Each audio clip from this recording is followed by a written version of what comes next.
Welcome to Penrose Learning, where we make understanding easy.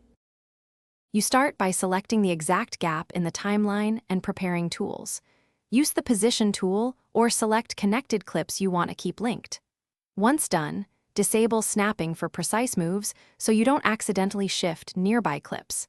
Make sure audio lanes and secondary storylines are visible. That prevents hidden media from staying behind. Now position the playhead at one edge of the gap, and note whether clips are connected above or below, so your next action preserves timing and sync. With the playhead set, switch to the Trim tool and click the clip edge adjacent to the gap. You can perform a ripple trim by dragging the edge into the gap. This closes space while shifting downstream clips automatically.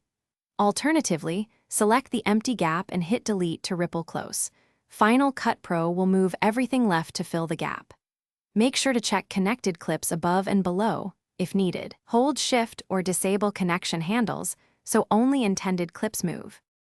Finish by skimming the timeline and playing a short section to confirm audio and video remain synchronized.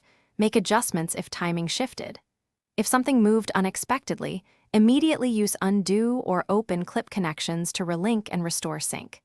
If a tiny residual gap persists, zoom in and manually select the small empty area, delete or ripple trim until gone. Key tip: if clips refuse to move, check for lock tracks or disabled Position tool.